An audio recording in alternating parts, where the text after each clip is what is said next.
మొదట్లో మన దేశంలో ఏదైనా సేఫ్ డిజిటల్ పేమెంట్ ప్లాట్ఫామ్ ఉండేది అంటే అది కేవలం పేటీఎం మాత్రమే. అప్పట్లో ఆన్లైన్ పేమెంట్ అంటేనే అందరికీ పేటీఎం గుర్తొచ్చేది. అయితే నవంబర్ 8, 2016 నాడు మన దేశంలో జరిగిన నోట్ల రద్దు తర్వాత డిజిటల్ పేమెంట్ మార్కెట్లో పేటీఎం నంబర్ 1 అయింది. పేటీఎం ఈ ఫిన్టెక్ ఇండస్ట్రీలో సక్సెస్ అవ్వడానికి దాని మొబైల్ ప్లాట్ఫామ్ కూడా ఒక పెద్ద అడ్వాంటేజ్గా చెప్పవచ్చు. ఇంతటి విజయం సాధించిన పేటీఎం సడన్గా పతనం అవడానికి కారణాలేంటి? నేడు ఇన్వెస్టర్లు ఈ కంపెనీ నుంచి ఎందుకు దూరం అవుతున్నారు? ఇక్కడితోనే పేటీఎం కథ ముగిసినట్టేనా? ఈ వీడియోలో మనం పేటీఎం కంపెనీ యొక్క రైజ్ అండ్ ఫాల్ స్టోరీ గురించి డీటెయిల్గా తెలుసుకునే ప్రయత్నం చేద్దాం. కానీ ఎప్పటిలాగే వీడియోలోకి వెళ్లే ముందు మీ అందరికీ ఒక చిన్న క్వశ్చన్. మన దేశ ఫైనాన్స్ మినిస్టర్ ఎవరు? Number 1 Nitin Gadkari, number 2 Narendra Singh Tomar, number 3 Nirmala Sitharaman, number 4 Amit Shah. దీనికి ఆన్సర్ మీలో అందరికీ తెలిసి ఉండాలి. మీ ఆన్సర్ని కింద కమెంట్లో చెప్పండి. చూద్దాం మీలో ఎంతమంది కరెక్ట్గా ఆన్సర్ చెప్తారనేది. దీనికి రైట్ ఆన్సర్ నేను వీడియో ఎండ్లో చెప్తాను. కాబట్టి వీడియోని ఏమాత్రం స్కిప్ చేయకుండా పూర్తిగా చూసి అన్ని విషయాలు తెలుసుకోండి.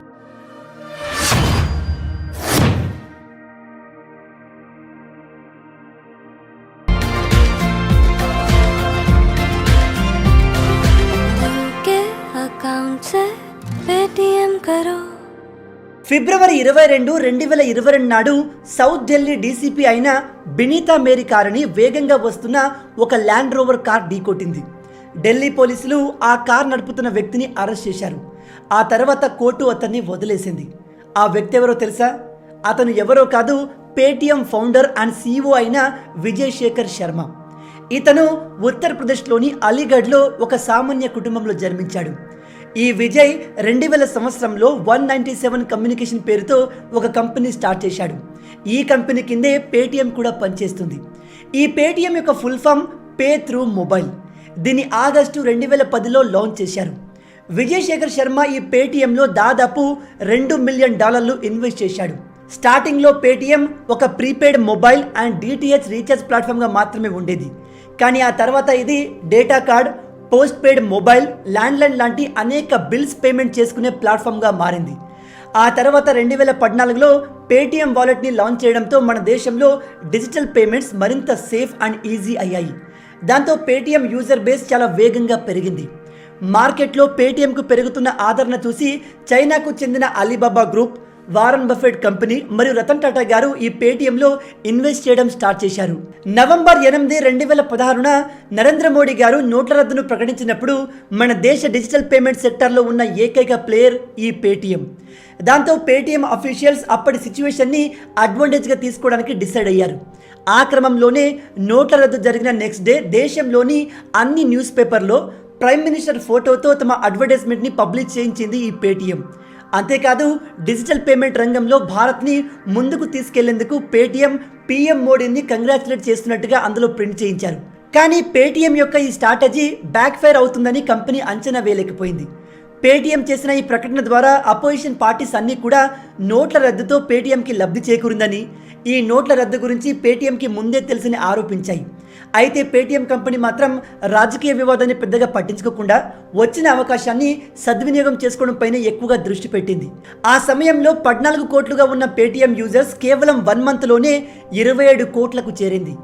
అదే ఊపులో పేటీఎం 2017లో పేటీఎం పేమెంట్ బ్యాంక్ని కూడా స్టార్ట్ చేసింది. నేడు పేటీఎం దగ్గర ఏదైనా ప్రాఫిటబుల్ బిజినెస్ ఉంది అంటే అది కేవలం ఈ పేటీఎం పేమెంట్ బ్యాంక్ మాత్రమే.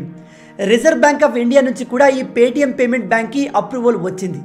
దాంతో పేటీఎం యూజర్ బేస్ మరింత పటిష్టంగా మారింది. అయితే 2018లో కొన్ని కేవైసీ సమస్యల వల్ల కొత్త అకౌంట్స్ ఓపెన్ చేయడంపై ఆర్బీఐ బ్యాన్ విధించింది. కానీ ఆ తర్వాత సంవత్సరం అకౌంట్స్ ఓపెన్ చేసుకోవచ్చని అప్రూవల్ కూడా లభించింది. మళ్ళీ 2022లో పేటీఎం పేమెంట్ బ్యాంక్కి మరియు ఆర్బీఐకి మధ్య కొన్ని విభేదాలు వచ్చినప్పటికీ ఈ బ్యాంక్ చాలా సక్సెస్ఫుల్ అయ్యింది. సక్సెస్ఫుల్ అవడం మాత్రమే కాదు, పేటీఎం గ్రోత్లో ఈ బ్యాంక్ కీలక పాత్ర పోషించింది. అలా సమయం గడిచే కొద్దీ డిజిటల్ పేమెంట్ మార్కెట్లో కొత్త ప్లేయర్స్ రావడం మొదలైంది. సరిగ్గా అదే టైంలో పేటీఎం చేసిన ఒక తప్పు వల్ల సక్సెస్ఫుల్గా ఉన్న ఈ బిజినెస్లో ఒక్కసారిగా డౌన్ఫాల్ స్టార్ట్ అయింది. మన దేశంలోని ఎన్పిసిఐ యూపీఐని స్టార్ట్ చేశాక bank to bank money transfer చాలా సులభంగా మారింది. దాంతో వ్యాలెట్పై నడిచే పేటీఎంకి ఆదరణ భారీగా తగ్గింది. అయితే పేటీఎం మొదట్లో యూపీఐని యాక్సెప్ట్ చేయకపోవడంతో చాలామంది యూజర్స్ గూగుల్ పే, ఫోన్పేకి షిఫ్ట్ అయిపోయారు. ఆ తర్వాత పేటీఎం తమ ప్లాట్ఫామ్లో యూపీఐని యాడ్ చేసినప్పటికీ జరగాల్సిన నష్టం అప్పటికే జరిగిపోయింది. పేటీఎం తన యూజర్ బేస్ కోల్పోవడం ఇక్కడి నుంచే స్టార్ట్ అయింది. దాంతో పేటీఎం మార్కెట్ షేర్లు కూడా విపరీతంగా పడిపోయాయి. నవంబర్ 8, 2021 నాడు పేటీఎం ఐపీఓని తీసుకొచ్చింది. $20 బిలియన్ వాల్యుయేషన్తో $2.3 బిలియన్ రేస్ చేసింది. ఈ మొత్తం విలువ 18,300 కోట్లతో సమానం. ఇంట్రెస్టింగ్ విషయం ఏమిటంటే మన దేశంలో కోల్ ఇండియా తర్వాత ఇదే అతిపెద్ద ఐపీఓ.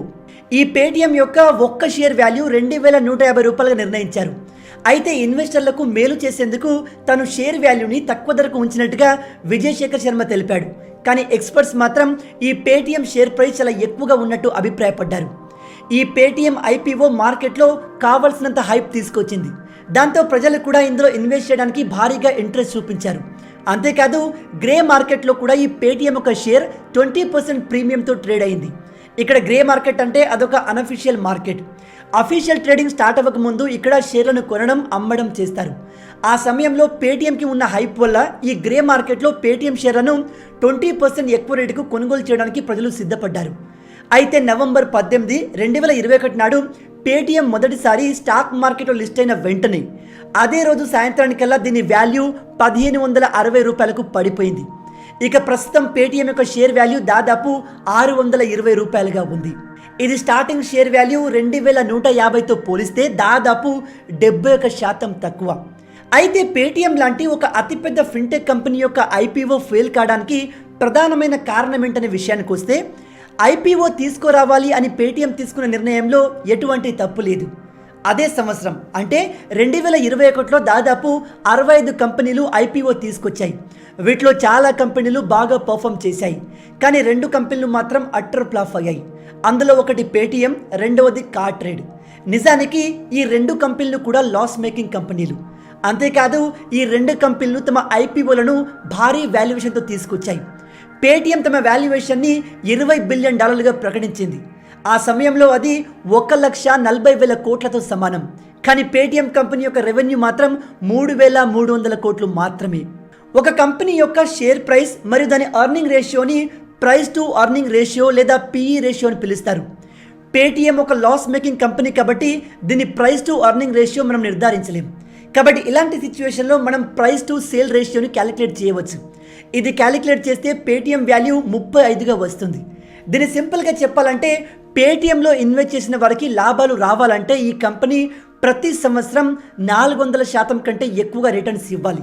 అది పేటీఎంకే కాదు, ఏ కంపెనీకి కూడా ఇంపాసిబుల్. ఒకసారి మనం గ్లోబల్ స్టాండర్డ్ని పరిశీలిస్తే పేటీఎం కంటే కనీసం 9 రెట్లు ఎక్కువ ఆదాయం ఉన్న కంపెనీలు మాత్రమే $20 బిలియన్ వాల్యుయేషన్ని వేస్తాయి. అయితే పేటీఎంకి తక్కువ ఆదాయం ఉన్నప్పటికీ ఎక్కువ వాల్యుయేషన్ చేసుకోవాలని కక్కుర్తిపడి మొదటి నుంచే ఇన్వెస్టర్లకు నష్టాల్ని మిగిల్చింది. అయితే పేటీఎం యొక్క ఐపీఓ ఫెయిల్ అవ్వడానికి కేవలం దాని వాల్యుయేషన్ మాత్రమే రీజన్ కాదు. బేసిక్గా ఈ ఫండింగ్ ప్రాసెస్ అనేది ప్రైవేట్ కంపెనీలకు, పబ్లిక్ కంపెనీలకు కాస్త డిఫరెంట్గా ఉంటుంది. ప్రైవేట్ కంపెనీలు ఫండ్స్ని చాలా ఈజీగా అక్వైర్ చేస్తాయి. అంతేకాదు ఈ ప్రైవేట్ కంపెనీలు కావాలనే తమ వాల్యుయేషన్ని ఎక్కువగా చూపించుకుంటాయి. అదే పబ్లిక్ కంపెనీలు ఫండింగ్ సాధించాలంటే తమ వాల్యుయేషన్ని ఖచ్చితంగా జస్టిఫై చేయాల్సి ఉంటుంది. అందుకే పబ్లిక్ కంపెనీల ఫండమెంటల్స్ చాలా స్ట్రాంగ్గా ఉండాలి. అంటే తమ దగ్గర ఒక మంచి టీం, మంచి బిజినెస్ మోడల్ కూడా ఉండాలి. కానీ దురదృష్టవశాత్తు పేటీఎంలో ఈ లోపాలు స్పష్టంగా కనిపిస్తున్నాయి.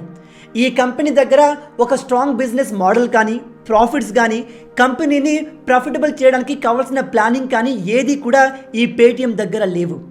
ప్రస్తుతం పేటీఎం ప్రతి ఫీల్డ్లో ఎంటర్ అవ్వాలని చూస్తుంది. కానీ వీరికి ఏ విషయంలో కూడా సరైన నైపుణ్యం లేదు. పేటీఎం తన ప్లాట్ఫామ్ని ఆల్ ఇన్ వన్ యాప్గా మార్చేసింది. ఇక్కడ మొబైల్ రీఛార్జ్ దగ్గర నుంచి bill payment, money transfer, policy కొనుగోలు, ఇన్వెస్ట్ చేయడం, గేమ్స్ ఆడడం, మూవీస్, ఈవెంట్స్కి టికెట్లు కొనడం, ఇలా ప్రతిదీ ఇందులో పొందుపరిచి దీన్ని ఆల్ ఇన్ వన్గా మార్చేసింది. దాంతో పేటీఎం యాప్ ఇంటర్ఫేస్ గందరగోళంగా మారడంతో యూజర్స్ ఈ యాప్ను యూజ్ చేయడానికి ఇష్టపడట్లేదు. ఈ పేటీఎం ప్రెజెంట్గా అనేక వ్యాపారాల్లో అడుగుపెట్టింది. కానీ వీళ్ళ కేవలం 2 వ్యాపారాలు మాత్రమే సక్సెస్ అయ్యాయి. అదే ఒకటి పేటీఎం పేమెంట్ బ్యాంక్, రెండవది పేటీఎం ఫాస్టాగ్. పేటీఎం తన పేమెంట్ బ్యాంకుల్లో ఆర్బీఐ రూల్స్ వల్ల అనేక సమస్యలు ఎదుర్కొంది. కానీ ప్రస్తుత కాలంలో ఈ పేటీఎం పేమెంట్ బ్యాంకే వీళ్ళకు కంటిన్యూస్గా లాభాలు తెచ్చిపెడుతుంది. ఇది కాకుండా పేటీఎం బ్యాంక్ కింద వచ్చే పేటీఎం ఫాస్టాగ్ దేశంలో 28.2 మార్కెట్ షేర్ని కలిగి ఉంది. ఈ రెండింటిని మినహాయించి పేటీఎంకి లాభాలు తెచ్చే బిజినెస్ ఏదీ లేదు. దీంతో అసలు పేటీఎం ఫ్యూచర్లో ఏం చేయాలనుకుంటుంది అనే విషయం పైన అటు ఇన్వెస్టర్లకు ఇటు ప్రజలకు క్లారిటీ లేకుండా పోయింది. అయితే ఇదే ప్రశ్నను పేటీఎం ఫౌండర్ అయిన విజయ్ శేఖర్ శర్మను అడిగితే అతను చెప్పిన సమాధానం ఏమిటంటే, మా లక్ష్యం ఒక బిజినెస్ మోడల్ని రూపొందించడం, అందులో ఒక బిజినెస్ ద్వారా కస్టమర్ని అట్రాక్ట్ చేసి ఆ వచ్చిన కస్టమర్ని తన సెకండ్ బిజినెస్లో ఇన్వాల్వ్ అయ్యేలా చేసి లాభాలు సంపాదించడం. దీన్ని సింపుల్గా చెప్పాలంటే ఒక కస్టమర్ పేటీఎంని యూజ్ చేస్తే అతనికి Paytm payment bank, Paytm FASTag, Paytm first games లాంటి ఇతర సేవలకు అట్రాక్ట్ అయ్యేలా చేయడం. అయితే ఈ విజయ్ శేఖర్ శర్మ యొక్క మాస్టర్ ప్లాన్ తన ఇన్వెస్టర్లకు అంతగా నచ్చినట్టు అనిపించలేదు. అందుకే వాళ్ళు ఇతన్ని సీరియస్గా తీసుకోవడం మానేశారు. అయితే పేటీఎం బిజినెస్ పరంగా ఫెయిల్ అవుతున్నప్పటికీ ఇతర ఫిన్టెక్ కంపెనీలతో కంపేర్ చేస్తే వీళ్ళకు ఉన్న అతిపెద్ద అడ్వాంటేజ్ తమ దగ్గర ఉన్న అతిపెద్ద యూజర్ డేటా. దీంతో వాళ్ళు మార్కెట్లో అందరికంటే ముందు వరుసలో ఉంటారు. కానీ 2021లో ఆర్బీఐ తీసుకొచ్చిన account aggregator network initiative Paytm నుంచి ఈ వాస్ట్ యూజర్ డేటాని కూడా లాక్కుంది. ఈ ఇనిషియేటివ్ ద్వారా దేశంలో ఉన్న అన్ని ఫిన్టెక్ కంపెనీలు యూజర్ డేటాని షేర్ చేసుకోవాలి. అంటే పేటీఎం దగ్గర ఉన్న ఈ యూజర్ డేటాని గూగుల్ పే, ఫోన్పే, ఇతర ఫిన్టెక్ కంపెనీ యాప్స్ కూడా వీటిని యాక్సెస్ చేయగలవు. దీంతో మనీ జనరేట్ చేసే చివరి అవకాశాన్ని కూడా పేటీఎం కోల్పోయింది. కానీ ఇప్పటికీ మనం గమనిస్తే ఈ పేటీఎం తమ బిజినెస్ని ఎక్స్పాండ్ చేసుకుంటూ వెళ్తుంది. దీంతో వాళ్ళు ప్రాఫిట్ పై ఫోకస్ పెట్టకుండా కస్టమర్స్ యొక్క బిహేవియర్ చేంజ్ చేయడం పైన ఎక్కువగా ఫోకస్ పెడుతున్నారు. ఎందుకంటే మీరు ఒకసారి గమనించండి, మనం పేటీఎంలో ఏదైనా పేమెంట్ చేస్తే మనకు క్యాష్ బ్యాక్, రివార్డ్స్ వాళ్ళు ఇస్తూ ఉంటారు. అలా ఎందుకో తెలుసా? ఎందుకంటే మనం వీళ్ళ ప్లాట్ఫామ్ని ఎక్కువగా అలవాటు పడి వాళ్ళ ఈకోసిస్టంలోనే నిరంతరం ఉండేలా చేయడానికి. ఇప్పటి వరకు పేటీఎం తీసుకొచ్చిన తన ప్రతి బిజినెస్ మోడల్ ఫెయిల్ అవుతూనే ఉంది. అయితే ఈ నష్టాల నుంచి బయటపడేందుకు పేటీఎం ఏం చేస్తే బాగుంటుంది అనే విషయానికి వస్తే, మొదటగా పేటీఎం ఒక ప్రాపర్ బిజినెస్ ప్లాన్ని రూపొందించాలి. అందులో వాటి గోల్స్, టార్గెట్స్ చాలా క్లియర్గా ఉండేలా చూసుకోవాలి. దీంతో ఇన్వెస్టర్లలో ఒక నమ్మకం ఏర్పడి కంపెనీ షేర్ వాల్యూ తగ్గకుండా ఉంటుంది. ముందుగా ఈ పేటీఎం యూజర్స్కి అన్ని సర్వీసులు ఒకే చోట ఇవ్వాల్సిన అవసరం లేదు అని గుర్తించాలి. ఈవెన్ అన్ని సర్వీసులు ఒకే యాప్లో ఇవ్వడం యూజర్స్కి కూడా నచ్చదు. యూజర్స్కి మెయిన్గా కావాల్సింది ఏ సర్వీస్ అయినా ఈజీగా, ఫాస్ట్గా జరిగిపోవాలి. ఫర్ ఎగ్జాంపుల్, మొబైల్ రీఛార్జ్ చేసేటప్పుడు ఎటువంటి ప్రాబ్లం లేకుండా ఫాస్ట్గా రీఛార్జ్ అయిపోవాలి. అంటే పేటీఎం ఎక్కువ సర్వీసులు ప్రొవైడ్ చేయాలని ట్రై చేయకుండా వాళ్ళకు ఏ సర్వీస్ ప్రొవైడ్ చేయడంలో ఎక్స్పర్టైజ్ ఉందో అదే ప్రొవైడ్ చేస్తే సరిపోతుంది.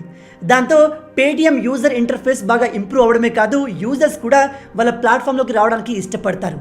అవునా కాదా? దీని గురించి మీరేమనుకుంటున్నారు? పేటీఎం నష్టాల నుంచి బయటపడాలంటే ఏం చేస్తే బాగుంటుంది? మీలో ఎంతమంది పేటీఎంని యూజ్ చేస్తారు? గూగుల్ పే, ఫోన్పే, పేటీఎంలలో మీ ప్రకారం ఏది బెటర్? మీ ఆలోచనల్ని కింద కమెంట్స్లో చెప్పండి. ఇక నేను మీకు మొదట్లో అడిగిన ప్రశ్నకు సమాధానం విషయానికి వస్తే, మన దేశ ఫైనాన్స్ మినిస్టర్ ఎవరు? దీనికి right answer number 3 Nirmala Sitharaman. మీలో ఎంతమంది దీనికి కరెక్ట్గా ఆన్సర్ చేయగలిగారు? హానెస్ట్గా కింద కమెంట్లో చెప్పండి. సో గైస్, మొత్తంగా ఇవి పేటీఎంకి సంబంధించిన పూర్తి విషయాలు. అట్లీస్ట్ ఫ్యూచర్లో అయినా ఈ పేటీఎం తన బిజినెస్ స్ట్రాటజీ మార్చి మంచి లాభాలు సంపాదించాలని మనందరం మనస్ఫూర్తిగా కోరుకుందాం. ఓవరాల్గా ఈ వీడియో మీకు ఎలా అనిపించింది? వీడియో నచ్చితే అలా ఊరికే చూసి వెళ్ళిపోకుండా లైక్ చేసి ఇలాంటి మరిన్ని ఇంట్రెస్టింగ్ వీడియోస్ కోసం మన ఛానల్ని సబ్స్క్రైబ్ చేసి మమ్మల్ని సపోర్ట్ చేయొచ్చు కదా. ఇది మీకు కంప్లీట్లీ ఫ్రీయే, కానీ మీరు చేసే ప్రతి ఒక్క లైక్ అండ్ సబ్స్క్రిప్షన్ మాకు మరిన్ని వీడియోస్ చేయడానికి ఒక మోటివేషన్లా ఉంటుంది. అలాగే రాబోయే వీడియోలో ఏ టాపిక్ గురించి మీరు తెలుసుకోవాలనుకుంటున్నారో కింద కమెంట్లో చెప్పండి. రాబోయే వీడియోలో ఇంకో ఇంట్రెస్టింగ్ టాపిక్తో మళ్ళీ కలుద్దాం. అంటిల్ దెన్, జై హింద్.